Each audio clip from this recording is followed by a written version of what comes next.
Hoje é Natal, sempre é Natal. Eu comemoro cada dia, porque Natal significa, se reverte ao nascimento de Cristo. E a pessoa comemora nascimento enquanto vive.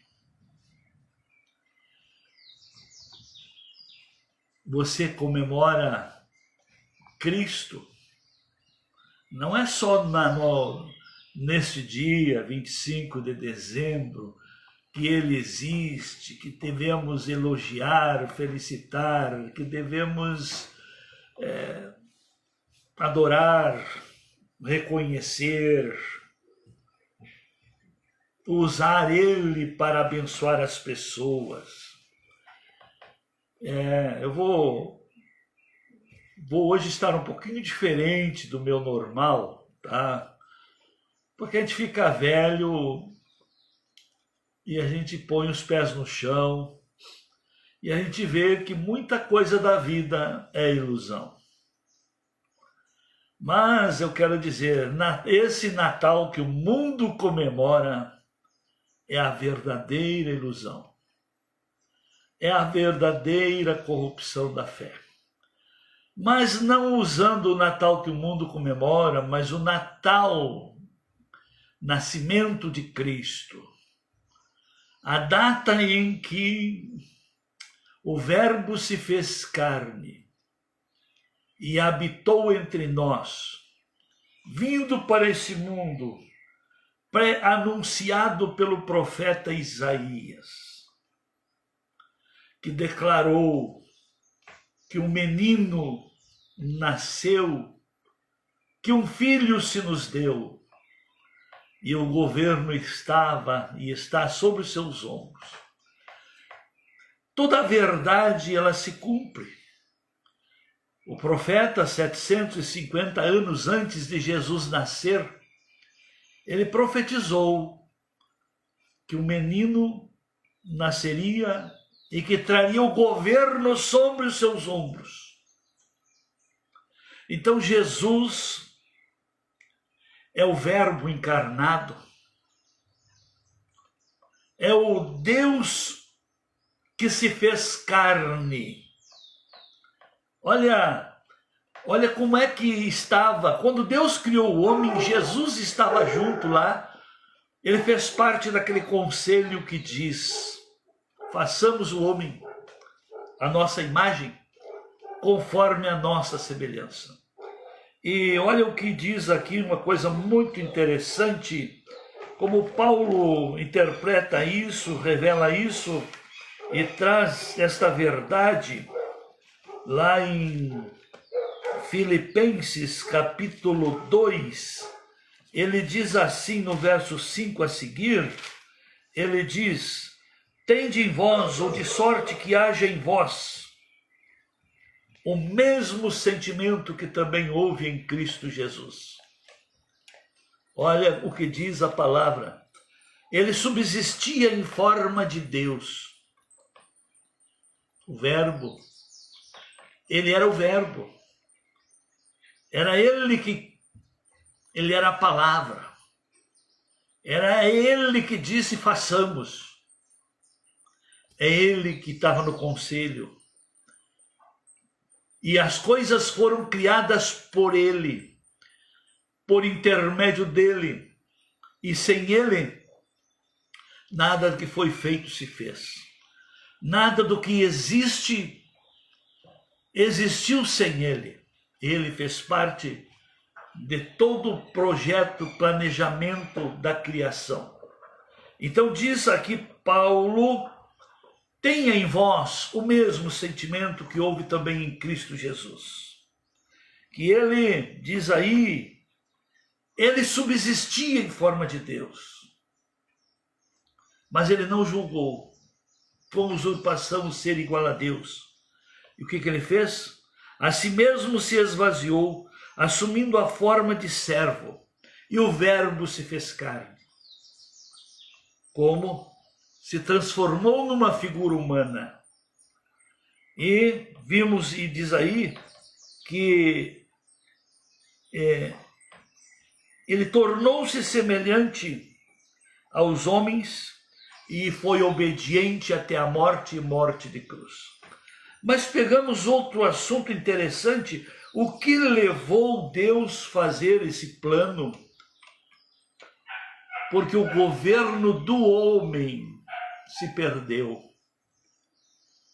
O governo que Deus deu para o homem, a maneira do homem gerir a vida, administrar a vida, se perdeu, se corrompeu. E aí então Jesus veio para novamente. E uma coisa interessante, vamos lá. Uma vez eu ouvi uma ministração que me inculcou, que me causou muita curiosidade, que me levou a refletir muitos dias. E justamente eu ouvi aquela ministração quando eu ainda tinha uma boa dose de religiosidade. Agora, deixa eu colocar. Alguém disse assim: vocês sabem por que o governo de Adão fracassou? Os irmãos sabem. Ele recebeu de Deus toda a instrução, todas as limitações, todos os deveres.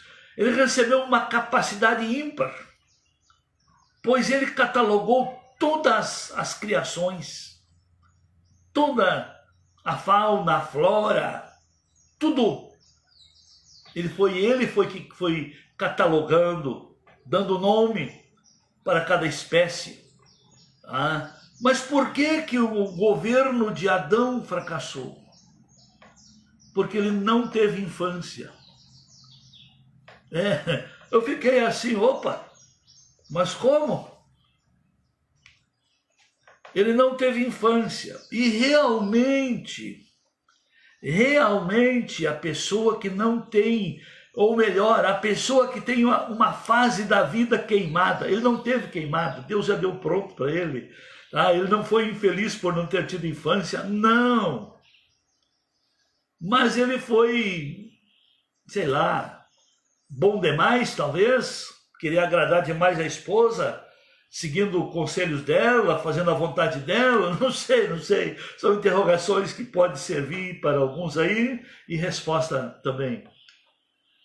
Mas, e agora quando Deus viu que o homem se perdeu, porque se perdeu no homem o governo de Deus.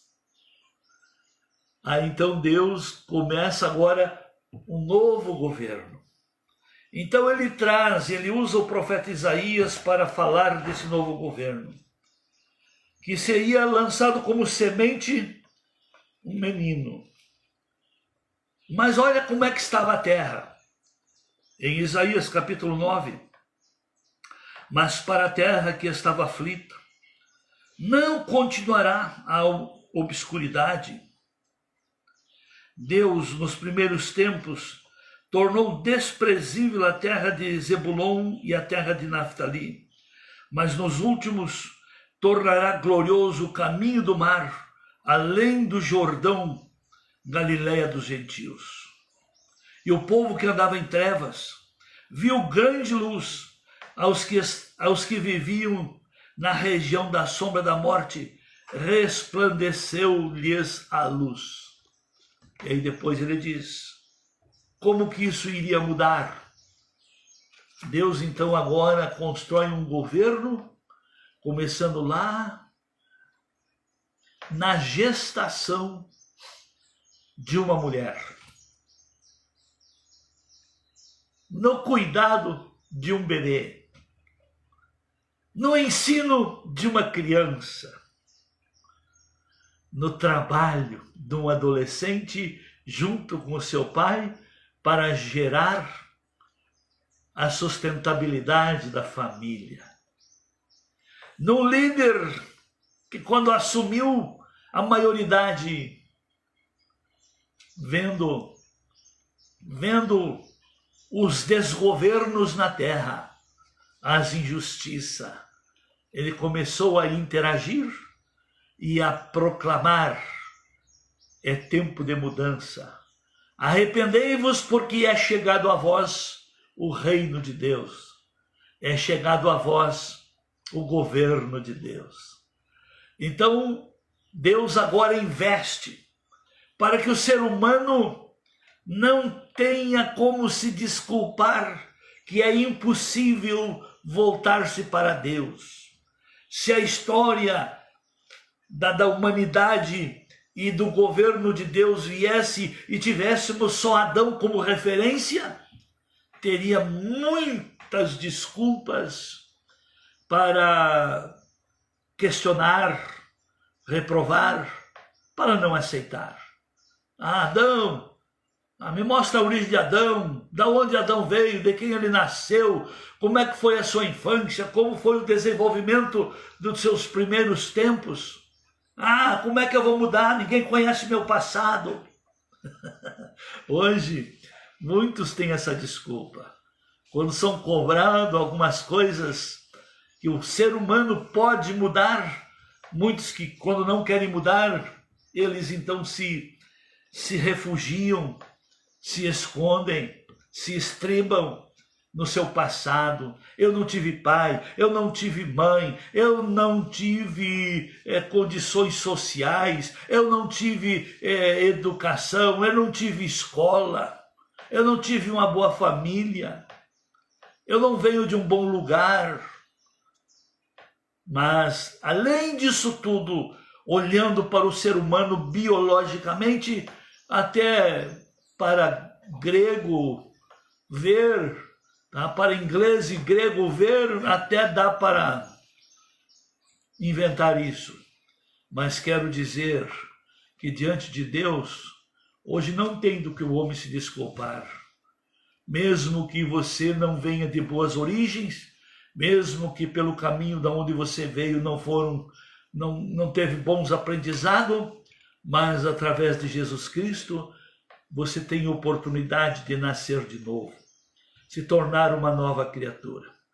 Portanto, hoje é o dia do significado, é a maior data da humanidade, é o maior significado. O nascimento de Jesus foi o que mais impactou a sociedade toda. O nosso ano 2020 é contado, foi dado como início, como uma nova era. Através de quem? Por quê? Através de Cristo, por causa do que ele veio trazer a esse mundo. Por isso que o diabo está furioso, vindo agora com um novo governo, vindo agora com outras coisas, porque querem de toda maneira anular o governo de Cristo. Mas quero dizer a você que é cristão, pense e repense. Nós comemoramos hoje o Natal, o nascimento de Cristo. Mas se você reconhece Jesus, o Filho de Deus, o Salvador do mundo, a manifestação e a materialização, a humanização do amor divino, siga o modelo do governo de Deus. O governo que o ser humano necessita está sobre os ombros de Jesus. E o governo está sobre os seus ombros. E o seu nome será maravilhoso, Deus forte, Conselheiro, Pai da eternidade, Príncipe da paz. Em Jesus está o que o ser humano necessita. E observem aqui, lá também em Isaías capítulo 11, diz aqui que do tronco de Jessé sairá um rebento, e das suas raízes um renovo, e repousará sobre ele o Espírito do Senhor. Então Jesus é esse renovo da raiz de Jessé. E esse renovo para nós, o que significa? Ele traz para nós, ele é para nós, espírito de sabedoria, de entendimento, de conselho, espírito de fortaleza, de conhecimento, de temor de Deus e espírito também de gestão, porque julgará os pobres. Olha uma coisa interessante aqui, que nunca alguém esmiuçou essa palavra aqui, mas julgará com justiça os pobres e decidirá com equidade a favor dos mansos da terra e ferirá a terra com a vara da sua boca. Vocês já tinham visto? Ele vai julgar os pobres com justiça.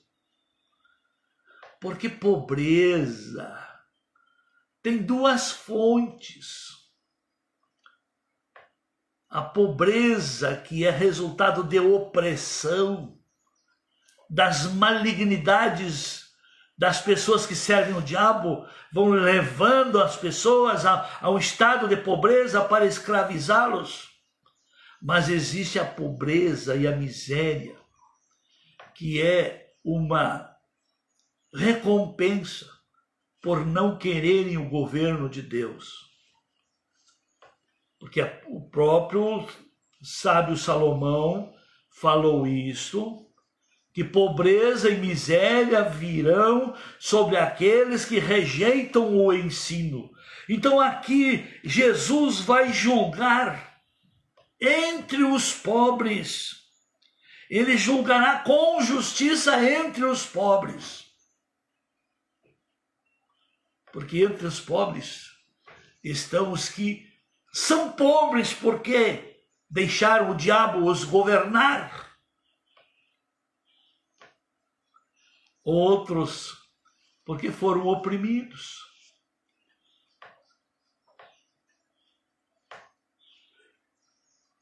É isso aí. Mas vamos para um outro texto interessante. Então Jesus, o Natal, por que eu sou muito prático nessa minhas colocações? Porque eu não uso Natal, que nesse Natal aconteça isso, aconteça aquilo. Pare com baboseira, vai acontecer se Deus estiver no governo da sua vida. Deseje o governo de Deus e não promessas que você está fazendo, promessas vãs. A bênção é recompensa de obediência. Prosperidade é recompensa de temor a Deus. Longevidade é recompensa de honra à paz e honras a Deus. Então no Natal, que nesse Natal Deus te dê isso, te dê aquilo. Não, que nesse Natal você reflita que nós relembramos a vinda ao mundo, que Deus enviou o seu Filho, e sobre o seu filho está o governo, está a gestão da vida, está uma gestão que Deus fará parte da vida daquele que se ajusta à gestão de Deus. Eu não sou hipócrita, eu não lhe agrado porque eu não sou hipócrita. As pessoas gostam de ouvir mentiras. Por que eu vou dizer, Deus vai, nesse ano, vai te dar isso, te dar aquilo, eu vou profetizar para que aconteça isso? Olha, o que eu posso fazer por você é dizer, à medida que você leva a sério os padrões e princípios de Deus, tudo irá acontecer, porque Deus não fica devendo nada para ninguém. Amém? Que nesse Natal você volte-se para o verdadeiro Natal. Olha, Jesus teve que vir. Olha, um outro texto que me chamou a atenção hoje, que a primeira palavra que me veio ao Espírito foi essa, que está em Hebreus 10, 5. Por isso, ao entrar no mundo, diz, sacrifício e oferta não quiseste, antes corpo me formaste. Não te deleitastes com sacrifícios e ofertas pelo pecado.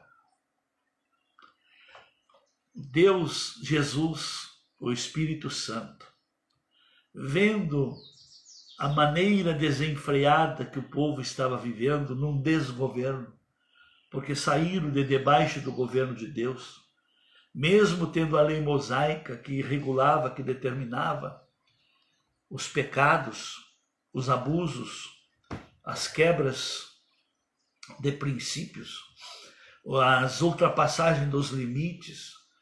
Aí declarava e dava como pecado, mas aí foi criado o sacrifício pelo pecado. Chegou ao ponto que Deus já não quis mais nem o sacrifício que ele pediu. O homem é que peca e são os animais que se sacrificam. O homem é que peca e os animais é que morrem por causa do pecado do homem. E Deus então disse, olha o que ele disse, que sacrifício e oferta não quiseste, antes corpo me formaste. Jesus não tinha um corpo humano. Jesus era igual a Deus. Mas ele não julgou com usurpação ser igual a Deus. Mas ele esvaziou-se. Ele diz, corpo me formaste. E aí o que ele se colocou então? Então eu disse, eis aqui estou, no rolo do livro está escrito a meu respeito, para fazer, ó Deus, a tua vontade. Depois de dizer, como acima, sacrifício e oferta não quiseste, nem holocaustos e oblações pelo pecado, nem com isso te deleitaste. E ele então acrescentou, eis aqui estou para fazer, ó Deus, a tua vontade. Remove o primeiro para estabelecer o segundo. Aqui, com o nascimento de Jesus, com a morte de Jesus, foi removido os sacrifícios da lei. Não se oferece mais um bode, um pombinho, uma novilha, um cordeiro. Não se oferece mais uma farinha. Não se oferece mais aquele sacrifício. Jesus disse, remove, Pai, o primeiro que eu darei a minha vida como um único sacrifício para a salvação de todo aquele que crê. Por isso João declarou isso, que o Verbo se fez carne e habitou entre nós, e vimos a sua glória, como a glória do unigênito do Pai. Jesus está vivo.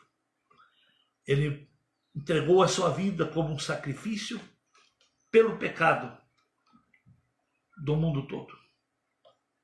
Mas ele ressuscitou e está vivo para receber todo aquele que crê nele. Ele está vivo para orientar todo aquele que está debaixo de seu governo. Ele está vivo para pastorear todo aquele que se torna ovelha dele. Ele está vivo para caminhar todo aquele que segue os seus conselhos. Feliz Natal. Pense e repense. Que Natal você comemora? O do mundo? Que tem que ter presente? Roupa nova? Tem que ter férias? Tem que ter peru? Tem que ter Papai Noel? Tem que ter tanta besteira? Que cristianismo é o seu? Cuidado. Cada um vive da fé que tem. Mas a fé num Natal desses não vai lhe salvar. Poderá lhe complicar a vida. Ainda mais se você tem Bíblia e não respeita o que a Bíblia diz. Deus abençoe. Até amanhã. Permitindo Deus, viva o restante daqui para frente de sua vida, relembrando que Natal é nascimento de Cristo. E se Cristo nasceu, eu creio que ele nasceu no seu coração. Se você comemora Natal, deve significar que ele está vivo para você. Mas ele não está vivo para bebedeira e nem para comilanças. Ele não está vivo para zoeira e nem para barraco em família, relembrando o passado. Deus abençoe. Feliz Natal.